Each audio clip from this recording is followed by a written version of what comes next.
Welcome to the Explainer. Today, we're taking what might honestly look like just a dusty religious artifact at first glance, the ancient Buddhist text known as the Khuddaka Nikāya, Jātaka Part II, and we're completely transforming it into a highly relevant, surprisingly modern survival guide for humanity. If you have ever thought ancient texts have absolutely nothing to say about the crazy, complex world we live in today, well, you're in for a really fascinating journey. We are going to unpack exactly how these centuries-old narratives accurately diagnose the exact political, psychological, and social crises we're living through right now. So let's kick things off with a pretty simple question. Are these stories just bedtime fables, or are they a literal survival guide? It's time we challenge a really common misconception. A lot of people think of the Jātaka tales as just children's fables, or maybe some mystical past life lore of the Buddha. But new, in-depth academic research completely flips that script. These aren't just quaint little moral fables. They are incredibly gritty, deeply realistic case studies on human nature. They deal with the absolute extremes of human behavior, presenting us with these intense scenarios that force us to ask how we would survive and how we would keep our integrity intact in a deeply flawed world. Section 1. Decoding the Jātaka. We're going to open this text up not as a religious relic, but as a vast repository of human behavior. To really grasp how this repository works, we have to look at its architecture. The text uses this classification system called nipata.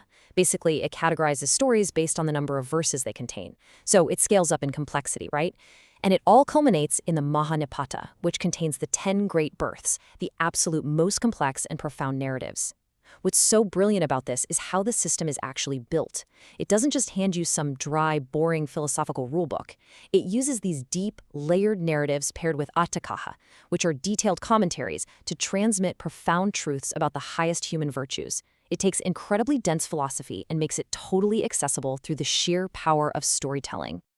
Section 2. Political games and state power.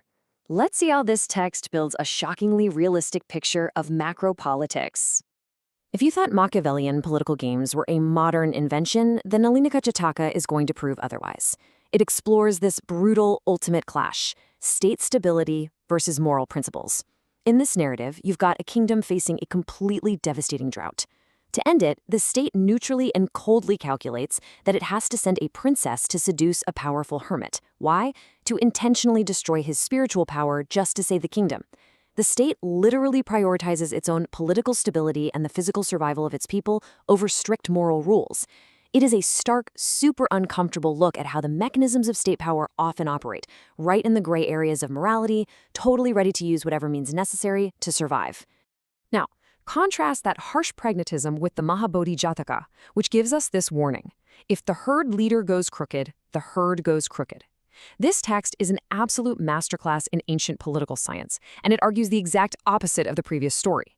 Here, the thesis is that the personal ethics of the ruler are the absolute non-negotiable foundation of a nation's peace and security. Basically, if the leader's moral compass is broken, the entire state infrastructure rots from the inside out. Think about it. That's a debate on leadership that is just as relevant in today's global politics as it was 2.5 millennia ago. Section 3. Psychology of Love and Friendship.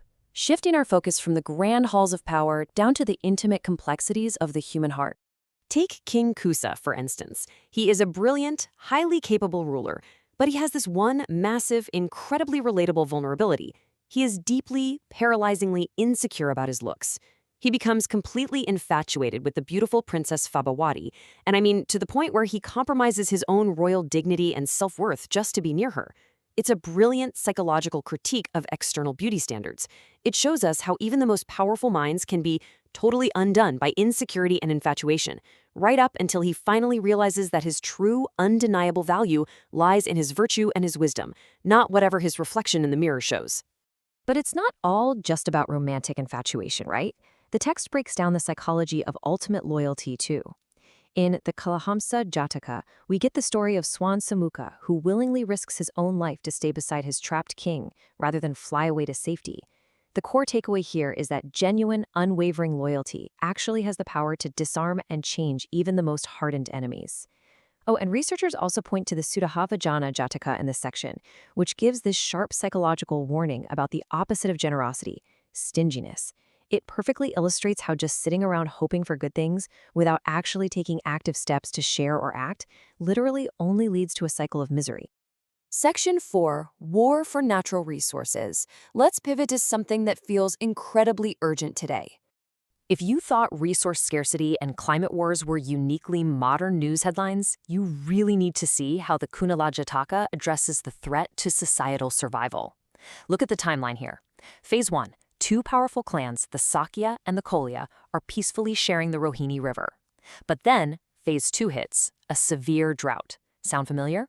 This triggers a bitter, rapidly escalating resource conflict over the remaining water.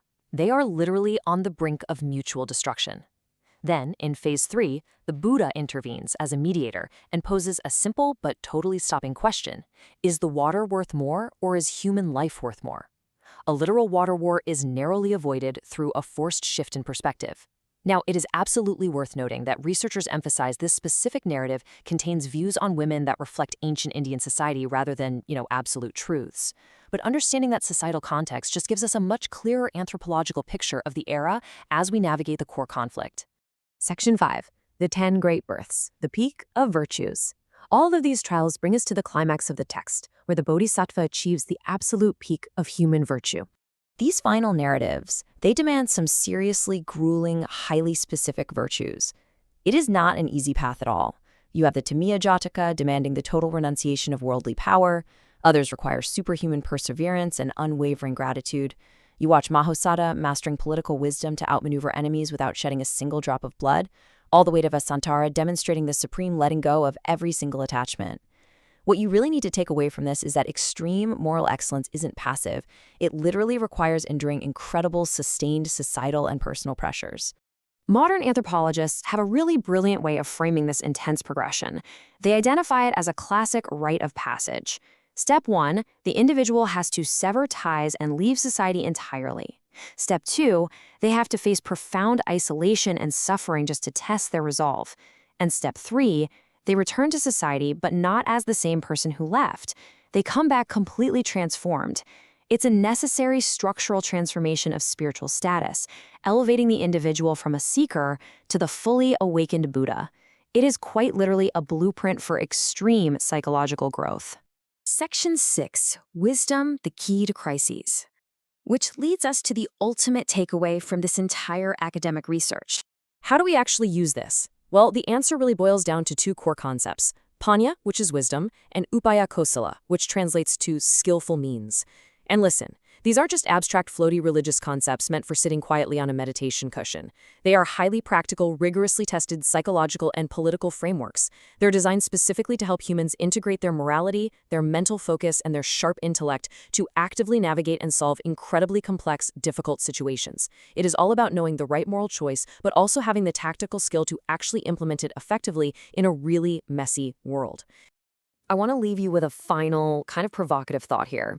If a 2,500-year-old text has already perfectly diagnosed the political corruption, the resource wars, and the deep psychological insecurities we're facing right now today, are we as a species actually advancing? Or are we just repeating the exact same lessons over and over, waiting to finally learn them? This perfectly encapsulates why uncovering the true, gritty depth of the Jātaka tales is so crucial. It's not about looking backward, it's about understanding the fundamental human software we are literally still running today. Thank you so much for joining me on this explainer, and I really hope this completely reframes how you look at the ancient wisdom that is hiding right in plain sight.